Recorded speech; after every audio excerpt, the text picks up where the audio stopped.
When did you suffer the injury? On the first big play. On the 46-yard? Yeah. The long one? You'll be able to play on Sunday? Yeah, I'll be fine. Did that make the touchdown catch a little extra painful because of the Nah. What's been the best reaction to the touchdown catch you've gotten? I don't know. Really, I really don't know. Where does that rank for you in terms of catches in your career? It's probably number one. What made it number one for you?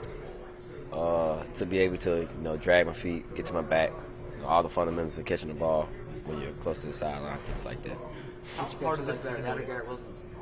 Which catch ranks higher, that or Garrett Wilson's catch? I'll say mine. Why is that?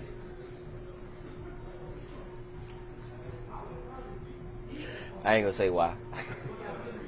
How hard is it to simulate that stuff, like with the footwork and I know you guys work on it a lot, but until you get better? I think it depends on how you are. Some of it is kind of basic things to do on the sideline, and sometimes you find yourself in difficult positions that that you can't practice. So it just really comes down to just your awareness on where you are on the field. Jalen said that he didn't see you when he threw that pass. Obviously, his body's in the way, but what makes that possible for him to kind of know where you're going to be? I think it's a rhythm throw. He takes his drop. Well, I'm speaking like I'm a quarterback. I really don't know. But I assume from your end, though, when you know your quarterback potentially can't see you. It's a trust thing. He just trusts me to be in the right spot. Like I said, kind of a rhythm thing for him. And I feel like once he gets through his drop, it's kind of like, all right, I expect him to be at this spot, so let me put it there.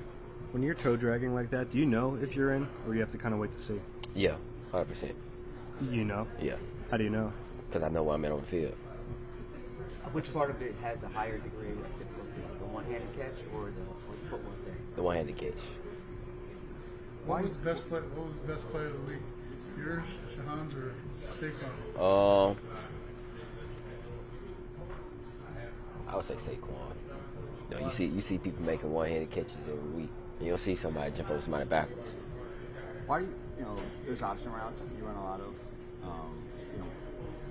hate to say what's the secret of it, and I know that'll make you clam up. But why do you run a lot of those? Why do you think that you're the guy they give you that option to a lot?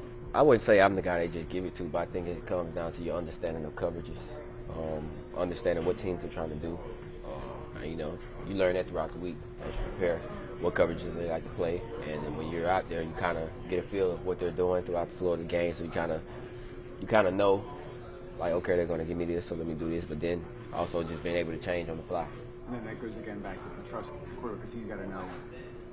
Yeah.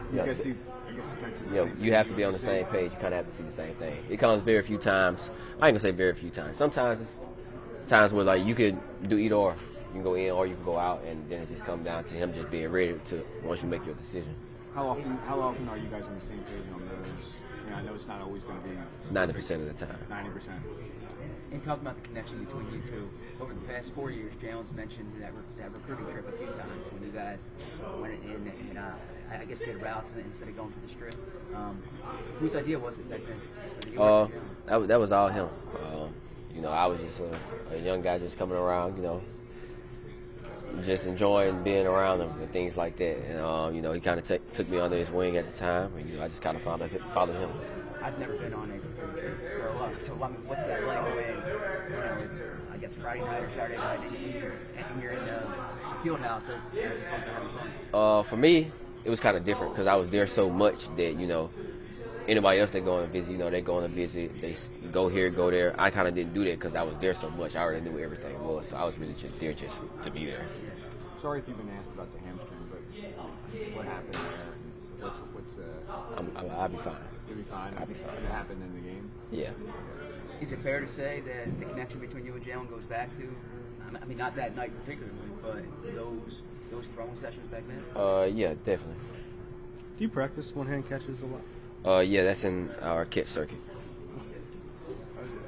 I spoke to Saquon about with Kellen, he sends sometimes in plays, things that he just sees in the game, or things that he thinks he likes. Is that something you've done? Yeah, at times. How does that help? I think as a player, you have to be able to have those conversations with your coach. Things that you like to do, things that you see that you think will benefit the team or benefit the offense. And then the coaches do the same thing. When they see something they really like, they mention it to us. When he's on the sideline, does that make it easier to kind of go up and have a conversation? Oh yeah, for sure. Did you hear? We saw a replay of Jalen on the sideline at one point. He's like, "Hey, Kellen, we got to get number 6 the ball." Is that something that you'd ever heard? And then when Jalen kind of makes that kind of declaration to Kellen, is that something that's relayed back to you? Well, I was preaching the same message. So maybe he overheard me telling them, and he just wanted to let them know that he was on the same page.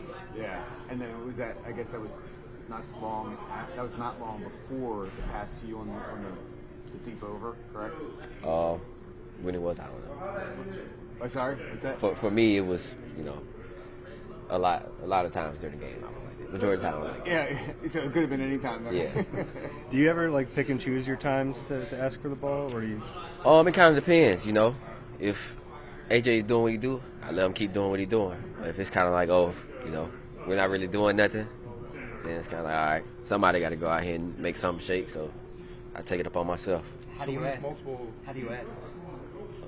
I just tell him what I see, what I like, and just be like, let me do what I do. Does he say like it's coming, or does he say like not right now, or what? He may ask me what I like, what you see, and we just go from there. It's taken a lot of buy-in from guys to kind of accept the offense the way it's evolved these last 4 weeks, and Jalen's definitely not dropping back as much. How do you handle that? It's tough, especially as a guy that wants the ball, a guy that wants to go out there and be productive and help the offense succeed. It's tough, but you can't get down about it because at the end of the day we're winning. Like I always say, when you got Superman in the backfield doing the things he do, jumping over people backwards, you expect that they gonna hand the ball, and I have no problem with that. And it just comes down to, like we said in our room, when it comes to you, gotta make the most of your opportunity. Does that bring extra intensity onto the moment that you do get, since it's not as frequent? Yeah, definitely. Especially you might have a play call and something might not go right. It might get a little frustrating because it's like this was one of the chances and we weren't able to capitalize on it. Thank you, DeVonta.